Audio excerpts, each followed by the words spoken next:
Hey there. So you're thinking about moving to the Central Texas area? Well, in today's episode, we're going to be talking about neighborhoods. This is part 3 about questions to ask to see if this neighborhood is the right fit for you.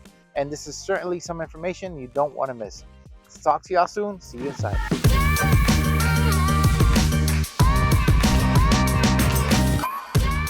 Hey y'all, welcome back. Thank you for tuning in to the Living in Central Texas channel. Again, my name is Jacob Martinez, your host. And today we're going to be talking about neighborhoods part 3. But before we do, make sure if this is the first time to the channel that you like, subscribe, and hit the notification bell so that you can be notified about everything that's happening here in the Killeen-Temple, Texas area.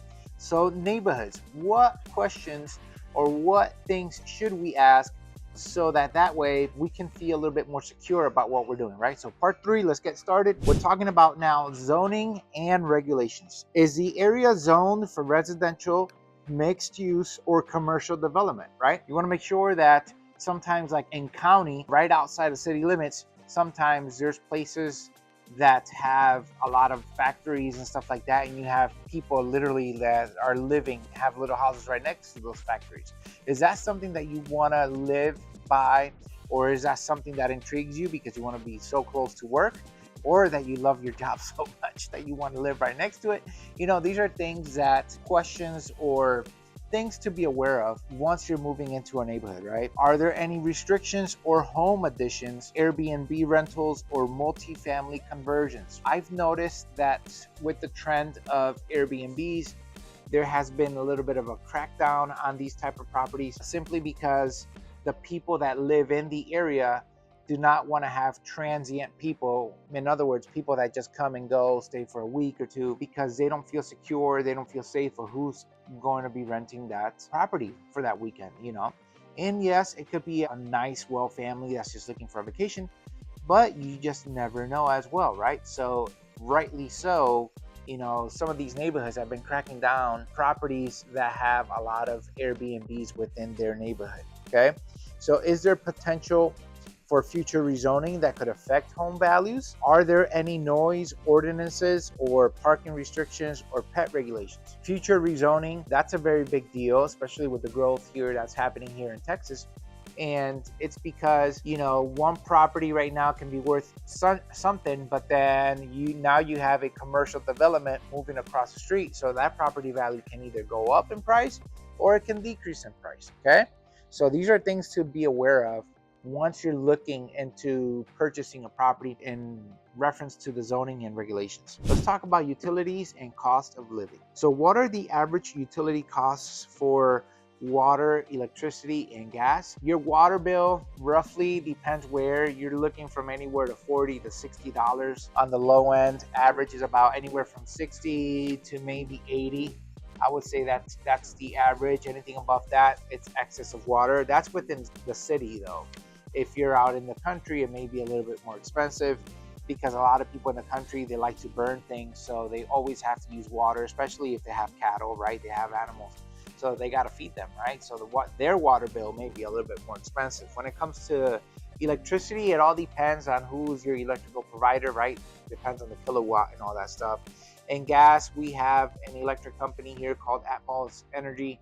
They're the ones that are pretty much the ones that are in charge of that. Me personally, I don't know how much they charge for that stuff because I don't use gas. So that would be something that you would have to call them and find out. What internet providers are available and what speeds do they offer? This is a big thing, right? Especially now with the technology era, everything's done online. So we do have Spectrum, CenturyLink, and other internet providers, right? Or you can always get Elon Musk's Starlink. That's what it is. You can use his internet service called Starlink, and it, you know, I heard some very good things about it. So hey, who knows? Maybe I might transition that way too. Are there any mellow rules, taxes, or special assessments in this neighborhood? So special assessments are like if you have an HOA neighborhood, all of a sudden, let's just say gust of wind came and damaged a whole bunch of roofs. Now the neighborhood is going to be charging everybody extra for that. Now I am going to provide a video detailing a little bit more about special assessments. So once this video is over, if the video is up, go over there and watch it so that you can know more in detail about what a special assessment is. But those are mostly and only common in HOA areas, okay? So how do HOA fees compare to other areas? Are they worth the cost? Every neighborhood is different within every suburb, right? So you're gonna have HOA fees that are gonna be only $25. You're gonna have HOA fees in the area that are gonna be $99 quarterly. It all depends on the amenities that are offered within that neighborhood. Some offer pools and, you know, the landscape and all that. Some just have the neighborhood with no amenities like that. Some have a pavilion or a yard. So it all depends if you want to live in an HOA neighborhood, and if you do live in an HOA neighborhood, how much are the expenses going to be? That's something that you're going to have to find out with the board of the HOA once you move there, or your agents, such as myself. If you guys are looking into a certain neighborhood and there's HOA that's a requirement, we will get that information for you guys. Is this neighborhood prone to power outages, flooding, or weather-related issues? So this is a big concern, especially for out-of-state buyers. When they come over, they always make the joke, hey Jacob, I want to live in an area where there's no tornadoes, you know, or where my house doesn't get flooded. Well, weather disasters do happen in the state of Texas. That's a reality, right? In the area of Houston, as you all know, I'm pretty sure you've seen YouTube videos that Houston just gets flooded. So you're gonna have to get flood insurance. Depending on where you guys buy down there, you might want to reconsider where you buy down in Houston, just so that you're not in a flood zone. Now, in Central Texas and Northern Texas, we do have some tornadoes occasionally, especially in the northern part of Texas.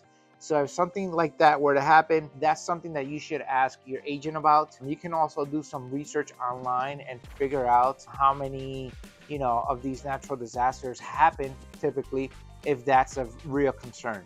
Here where we are, you can rest assured that, yeah, maybe one or two may pass through the area, but I mean, a lot of them sometimes do damage, but most of them don't. It's just wind, right? So that's something to consider. Long-term outlook and resale value.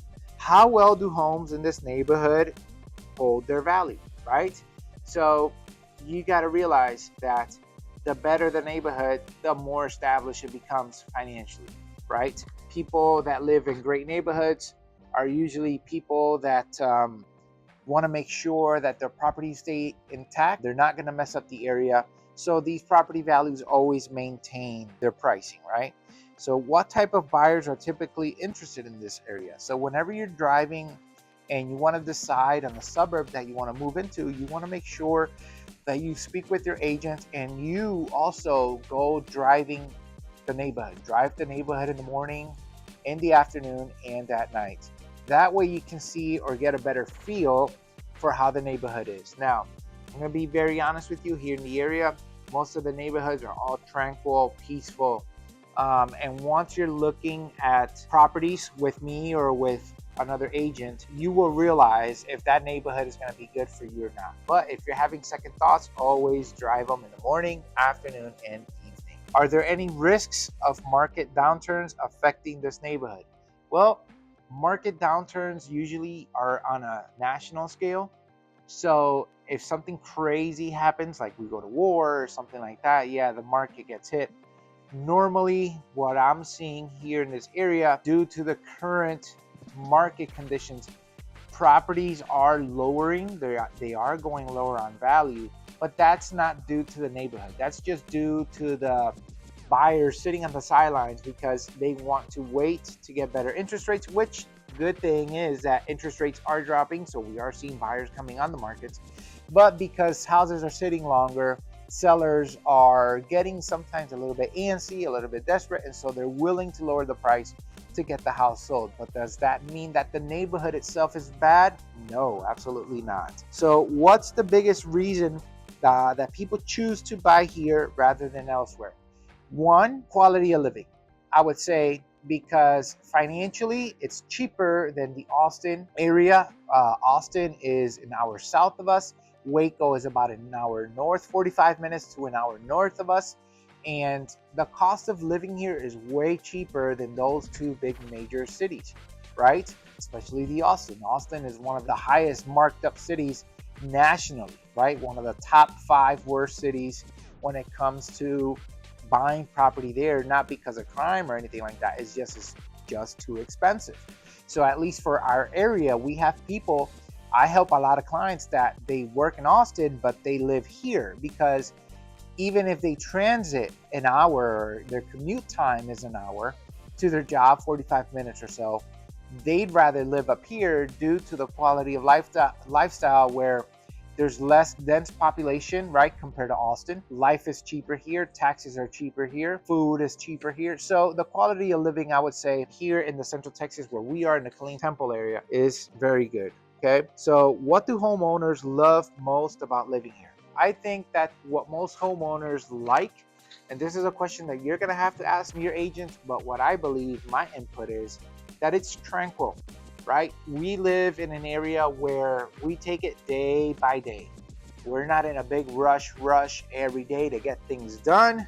And it just gives you a little bit more peace and tranquility as to living in a suburb, in a city like Austin, let's say, or San Francisco, New York, or Dallas, where every day is a hustle and bustle. You have to run. Every day is around clockwork. Let's go, let's go, let's go. Here, it's a more chill vibe, relax. If we don't get to it today, we'll get to it tomorrow. Let's talk about some bonus questions and we'll pretty much end the video with this. What's most important to you in a neighborhood? Is it community? Is it the commute?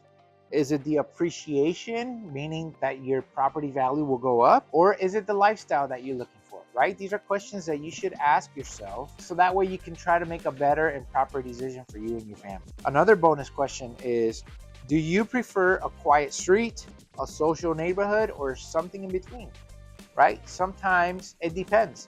A younger generation may want to be close to dining, to the shops, to the centers where there's, everything's going. You may have older retiree folk that just want to live in peace and harmony, but then you may also be like myself.